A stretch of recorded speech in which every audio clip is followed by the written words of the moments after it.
세상엔 다양한 계층과 부류의 사람들이 있습니다. 하지만 영적인 시각으로 보면 딱 두 가지로 나눌 수가 있습니다.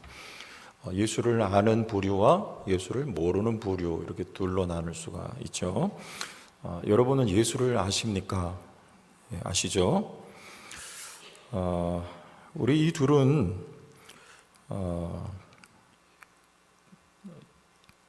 구약에서부터 우리 살펴보면 셋 그리고 가인 이렇게 나눌 수가 있죠. 셋 부류는 하나님의 택하신 바 되었고, 가인 부류는 하나님의 섭리와 하나님의 뜻에 대해 전혀 무지했던 사람들로 창세기에서부터 이 두 부류로 나누어져 있고 오늘까지도 그러합니다. 지난 주일날 저희는 여의도로 갔어요. 광화문 일대는 서울과 경기도 지역에서 이제 오고, 지방에서 오는 분들은 여의도로 와달라, 이런 공지를 통해서 여의도로 갔는데, 그 모임을 바라보는 시선과 입장도 두 가지로 딱 나뉘어요. 그렇게 대형 집회가 좀 쉽지 않은데 굉장히 많이 모였어요. 이 굉장이라고 하는 표현이 약할 정도로 아주 많이 모였습니다. 서울시청 앞에서부터 그 서울역, 그리고 광화문에서부터 거기 뭐 말로 할 것도 없고 골목골목이 아주 꽉 들어찼고요. 저는 설마 여의도에 그렇게 많이 모이랴 생각했는데 여의도에도 아주 많이 모였어요. 근데 보통 그렇게 대형 집회는요, 그리고 길거리에서 하는 집회는 은혜 받기가 힘들거든요. 그런데 저는 이 기차 타고 늦게 올라가서 우리 성도들 모인 곳을 찾아서 이제 발견하고, 무리가 워낙 많아서 거기 제가 들어갈 수가 없고, 인도에 이렇게 멀찌감치 서서 스크린을 바라보고 있는데 너무 은혜스럽고, 그 회개 찬송하고 회개 기도를 하거든요. 근데 막 제가 눈물이 막 왈칵 쏟아질 만큼 그렇게 은혜롭고 그런 집회는 참 정말 오랜만이고 그런 좋은 시간이었는데, 거기에 참석하신 분들의 말을 들어보면 다 비슷해요. 너무 좋았다 하고, 오늘도 제가 어떤 목사님 만나서 그런 이야기를 했더니, 저 지방에서 올라온 한 교회에도 거기도 버스를 몇 대를 보냈는데 거기서도 너무 좋았다, 이런 이야기들을 한다는 얘기예요. 자, 그런데 한편에선 이런데요. 그런데 제가 이제 돌아와서 신문 기사를 보고 이렇게 또 언론의 보도를 관심 갖고 주의 깊게 보니까, 자, 이 신문도 진보 보수 이렇게 나눠져 있잖아요. 진보든 보수든 똑같아요. 다 하나같이 불편하다는 거. 이게 교통체증 쉬는 날 가뜩이나 복잡한데 이 기독교인들 때문에 더 불편하게 됐고, 그 소음 때문에 지나가던 외국인들이 너무나 불편했다, 다 이런 쪽으로 기사를 다 썼어요. 우리 국민일보 빼고 그렇게 기사를 쓴 거죠. 딱 두 가지로 나눠집니다. 영적으로 볼 때 이 집회가 거기 하나님이 함께 하시고 성령이 감동하심이 있었다, 이렇게 보는 시각이 있는 반면에, 하나님을 모르는 사람들이 이게 그저 불편할 뿐이에요. 안 했으면 좋겠는 모임, 이렇게 보는 거죠. 자, 여기 오늘 말씀에도 딱 두 부류입니다. 예수를 아는 자들, 그리고 예수를 모르는 자들. 특히 예수님의 기원에 대해서 오늘 본문은 전혀 무지한 자들이에요. 예수님이 어디서부터 온 자냐 할 때 오늘 27절에 우리는 안다 그래요. 우리는 이 사람이 어디서 왔는지 아노라. 자, 어디서 왔다고 생각을 하는 거예요. 여기 나사렛 출신이니까 갈릴리 나사렛에서 온 줄 우리가 안다, 이렇게 말하는 거죠. 여러분, 이건 아는 겁니까? 광화문에서 한편의 그 집회를 바라보면서 폄훼하고 비판했던 그 사람들처럼 그저 예수를 육신적으로 아는 사람들입니다. 그리고 또 하나, 그가 어디서 왔다가 어디로 가는지도 몰라요. 우리 쭉 넘어가서 35절을 한번 보세요. 35절. 이에 유대인들이 서로 묻되 이 사람이 어디로 가기에 우리가 그를 만나지 못하리요. 그랬어요. 어디로 가느냐? 어디서 왔다가 어디로 가느냐? 여기 대해서 전혀 모릅니다. 그러나 한편 아는 사람들이 있었어요. 또 믿는 사람들이 있습니다. 자, 그는 어디서 오셨는가? 우리 29절로 조금 더 올라가 봅니다. 자, 29절을 같이 읽어봅니다. 시작. 나는 아노니 이는 내가 그에게서 났고 그가 나를 보내셨음이라 하시니. 예수님의 말씀이에요. 내가 그로부터 왔다 그러는 거예요. 여러분, 예수는 어디서 나신 분입니까? 갈릴리에서 육신으로는 태어나셨지만 나사렛에서. 그러나 우리가 요한복음 1장에 태초에 말씀이 계셨다. 그 말씀이 누구와 함께 계셨습니까? 하나님과 함께 계셨고 그 말씀이신 분이 육신이 되셔서 이 땅에 오셨다는 거예요. 자, 기원을 요한복음 1장에서는 분명히 설명을 하고 있죠. 그 말씀처럼 여기 예수님 자신도 내가 하나님으로부터 왔다 이렇게 말씀을 하시는 거예요. 우리는 그리스도가 어디서부터 오신 분인지 그가 누구신지를 알아요. 그는 하나님으로부터 오신 하나님이시고 그는 하나님의 또 아들이시며 동시에 하나님이시다라는 것을 우리는 우리의 구원자라는 것을 우리는 압니다. 이 하나님이 우리에게 가르쳐 주신 진리이며 축복인 것이죠. 그리고 또 그가 어디로 가시는지 우리도 알아요. 여기 지금 예수님을 반대했던 유대인들 그가 어디로 가느냐 서로 물어요. 어디로 가기에 이렇게 물어요. 근데 예수님의 제자조차도 요한복음 14장에 가면 내가 너희를 떠나서 이제 가노라 할 때 제자들도 몰라요. 그래서 도마가 물어봐요. 주님 어디로 가십니까? 이렇게 묻죠. 자, 근데 예수님 어디로 가신다고 하셨는지 다시 한번 말씀을 통해 확인을 해볼게요. 요한복음 14장 3절 말씀을 봅시다. 자, 같이 읽어봅시다. 시작. 가서 너희를 위하여 거처를 예비하면 내가 다시 와서 너희를 내게로 영접하여 나 있는 곳에 너희도 있게 하리라. 여기서 가서 그랬는데 앞에 2절에 아버지께 간다 그랬어요. 자, 그러면 아버지로부터 와서 아버지께로 다시 가십니다. 왔다가 갔다가. 이게 뭐 하시는 걸까요? 왜 예수님은 왔다 갔다 하시는 거예요? 우리 성경에서는 나 위하여 하나님이 보내셨다 그렇게 말씀하시고 나 위하여 또 하나님께로 가신 거예요. 근데 나 위하여 오셔서 죽으시고 부활하시며 우리 사도신경에 하늘에 오르사 전능하신 하나님 보좌 우편에 앉아 계시다가 그랬어요. 하나님께로 가서 그분이 어디 계십니까? 하나님 보좌 우편에 지금 앉아 계신 것이죠. 왜 왔다가 가셨느냐면 여러분 하나님 보좌 우편에 앉아 계신 거기가 누구 자리일까요? 누구 자리예요? 대답해 보세요. 중요한 건 누구 자리예요? 내 자리예요? 맞아요? 옆에 보면 내 자리고 거기 내 자리입니다. 믿습니까? 여러분 주님은 우리와 운명을 함께 하시기 위해서 오신 것이고 그리고 가서 하나님 보좌 우편에 앉으신 거예요. 누구 위에 가신 겁니까? 나 위에 가셨어요. 그래서 이 14장 3절 말씀에 너희 있을 곳을 예비하러 가노라 그랬어요. 자, 그 있을 곳 처소는 그러면 뭘까요, 여러분? 여러분 집입니까, 거기가? 여러분 거기 몇 평짜리 마련되어 있을 것 같아요? 요즘에 제천에 아파트들 많이 새로 지으니까 우리 성도님들도 이사들 많이 가시는 것 같아요. 좀 평수도 넓히고 깨끗하니까. 천국에 여러분 몇 평짜리 아파트 마련하셨어요? 40평이에요?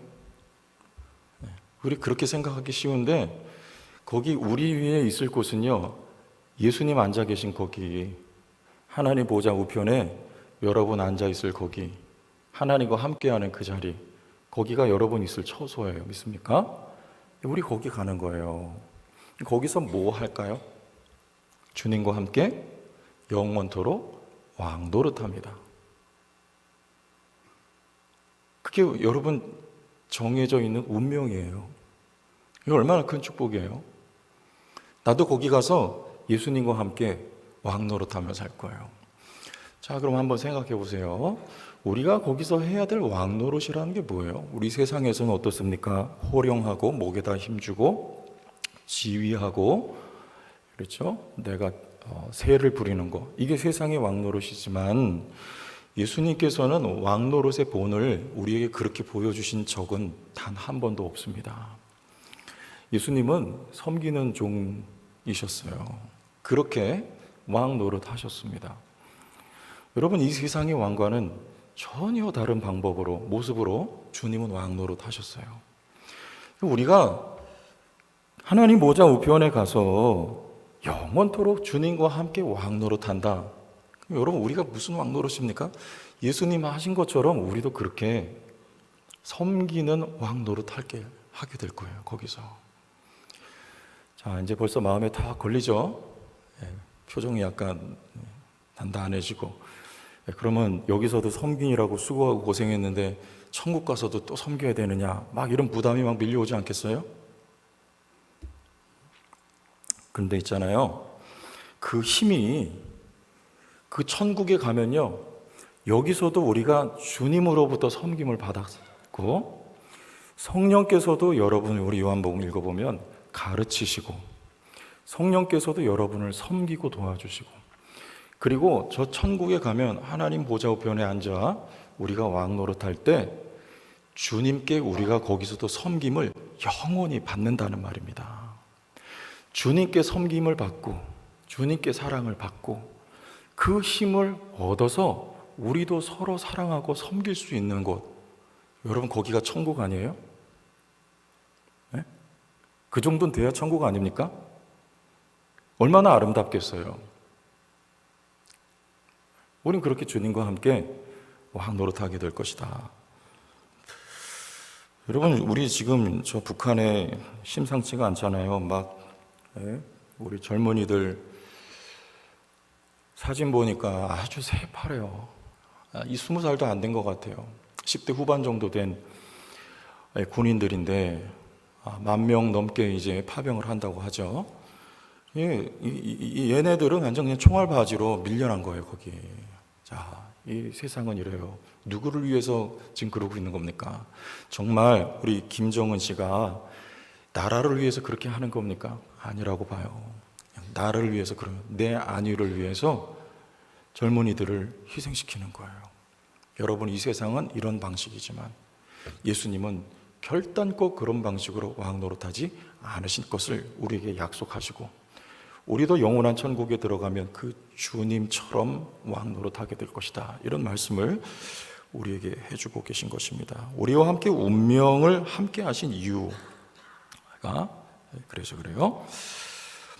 어제도 우리 생명의 삶 첫 시간을 6번째 시작을 했습니다.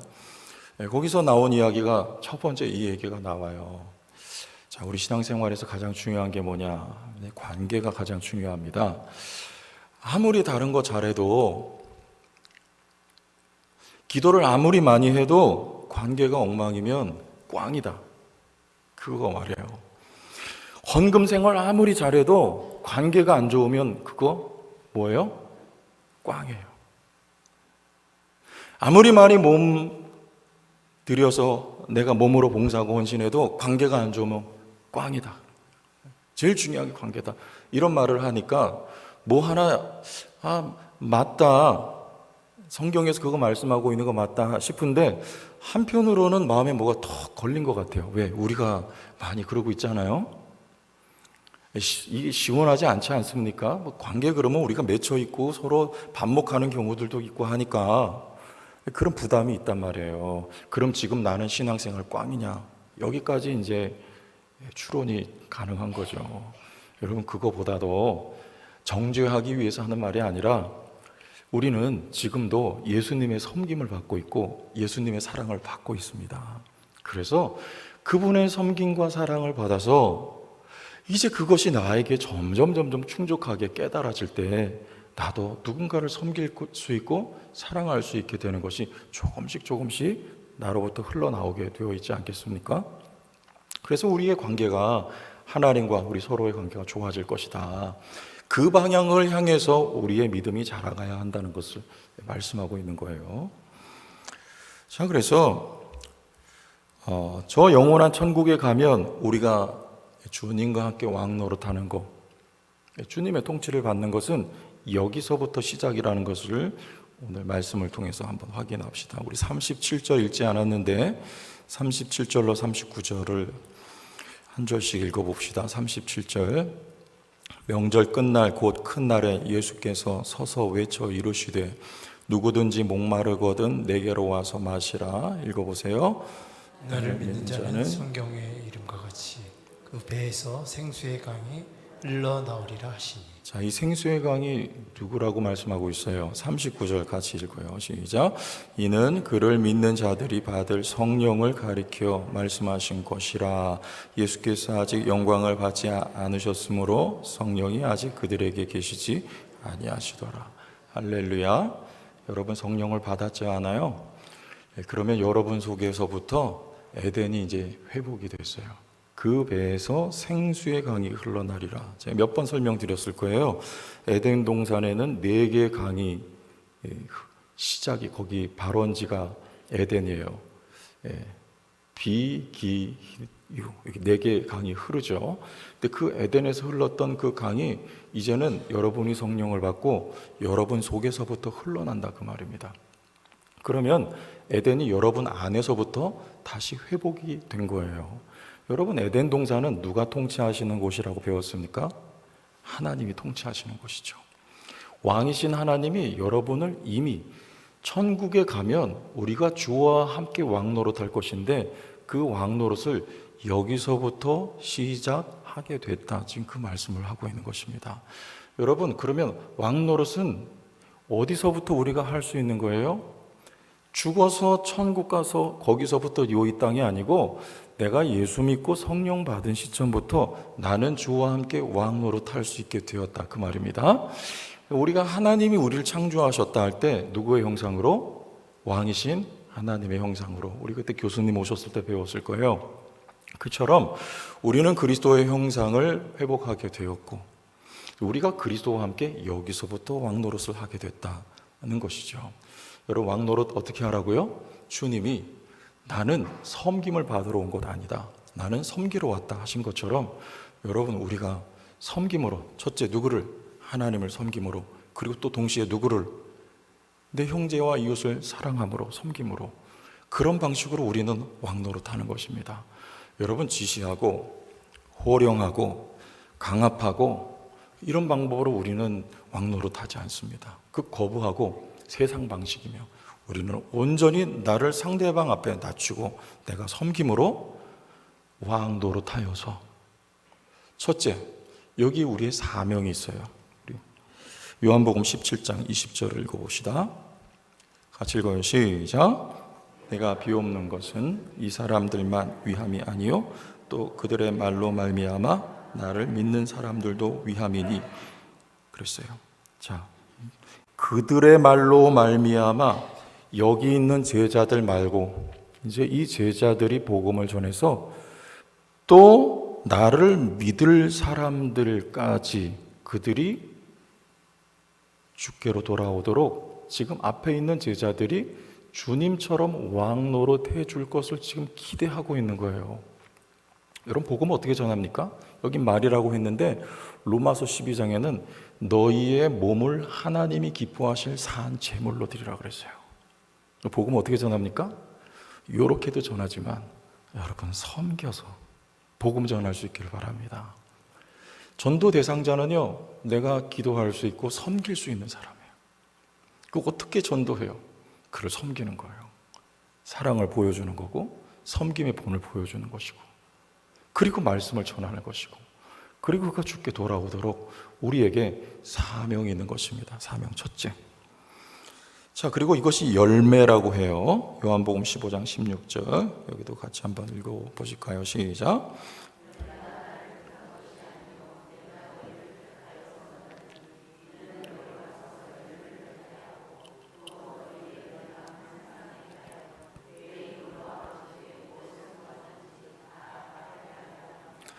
자, 여기 열매입니다. 열매. 여기 기도 응답도 이 열매하고 같이 가는 거예요. 무엇이든지 구하면 내가 다 들어주겠다, 응답하겠다. 그래서 중구난방 내가 막 다 구하면 주님이 들어주신다, 이렇게 말하면 곤란합니다. 그렇지 않고 예수님께서 지금 여기 이게 15장에 하신 말씀인데 14장, 15장, 16장, 17장까지 이 내용이 계속 반복해서 나와요. 너희가 무엇이든지 내 이름으로 구하면 내가 시행하리라, 이 말씀 계속 하시는데, 그럼 무엇이든지가 뭐냐? 그 17장 여러분 가만히 보시면 예수님의 대제사장적인 기도라고 거기 제목이 붙어 있어요. 그럼 예수님은 17장 가면 누구를 위해서 기도하고 계십니까? 제자들을 위해서 기도하고 계세요. 여러분, 기도 응답은 이 사명과 이 열매와 함께 간다는 것을 꼭 기억하시길 바랍니다. 이게 아니고 내가 원하는 건 무엇이든지 그랬더니 내 정욕대로 내 마음대로 막 구하면 하나님이 주시겠거니, 어릴 때는 주셔요.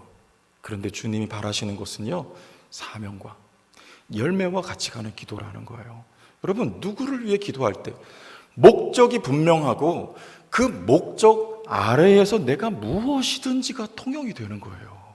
목적 아래에서 돈을 구할 수 있고, 자녀들을 위해 기도할 수 있고, 여러분 앞길의 계획을 위해서 기도할 수 있고, 여기서 주님이 그 기도를 다 들으시겠다는 약속을 여기 하고 있는 것이고, 이것을 여러분 열매라고 하는 것입니다. 어떤 열매입니까? 내가 그리스도처럼 왕노릇한 결과, 내가 남을 섬긴 결과, 한 영혼이 성공하고 한 영혼이 살아나고 한 영혼이 주님께 돌아온 열매, 여기서 하나님이 영광을 받으신다고 말씀을 하시는 거예요. 왜? 그가 누구처럼 살았어요? 그리스도처럼 살았어요. 십자가를 짊어졌어요. 그럼 그리스도께서 십자가를 짊어지신 건 누구의 마음이었습니까? 하나님 아버지의 마음이었죠. 하나님 여러분을 그렇게 사랑하신다는 것을, 누구를 통해 하나님은 오늘도 일하기를 원하신다는 것입니까? 예수님이 이 땅에 오셨을 당시에는 하나님께서 그리스도를 통하여 하나님 아버지의 마음이 보여지기를 하나님이 원하셨고, 지금은 그리스도의 영이신 성령을 우리에게 주셔서 하나님은 우리를 통하여 하나님의 영광이 드러나기를 하나님이 기대하고 기다리고 계신다는 것이죠. 여기 우리의 열매가 있다는 것입니다. 하나만 더 봅시다. 때가 있다는 거예요. 때가 있다. 30절 봅시다. 여기 같이 한번 읽어봅니다. 시작. 그들이 예수를 잡고자 하나 손을 대는 자가 없으니 이는 그의 때가 아직 이르지 아니하였음이로라. 주님의 때는 언제입니까? 지금 여기는 계속 초막절에 예수님께서 예루살렘에 가셨고 성전에서 가르치시는 장면이에요. 예수님은 무슨 절기에 돌아가십니까? 유월절이 되어야, 유월절 어린 양으로 구약에 예언한 대로 주님은 십자가에 돌아가시고 부활하시게 될 거예요. 그 때까지는 예수를 잡고자 하나 아무도 예수를 잡을 수가 없어요. 예수를 죽일 수가 없어요. 때가 있어요. 여러분에게도 때가 있어요. 여기서 주님과 함께 왕노릇하다가 저 영원한 천국에 가서 영원토록 주님과 왕노릇할 때가 우리에게도 옵니다. 그러나 그때는 주님이 정하셨어요. 그때가 될 때까지. 사도 바울이 생각한 때가 있었습니다. 이것만 얘기하고 마칠게요. 예루살렘 가면 죽을 줄 알았어요. 에베소 장로들과 인사할 때 이제 마지막 이별을 하는 것처럼 눈물을 흘리면서 작별을 합니다. 실제로 예루살렘에 갔더니 거기 큰 위험이 도사리고 있었어요. 바울을 실제로 죽이려고 했고요. 40여 명이나 되는 바울 암살단이 먹지도 마시지도 않고 바울 죽이겠다 했지만 아직 때가 아니었어요.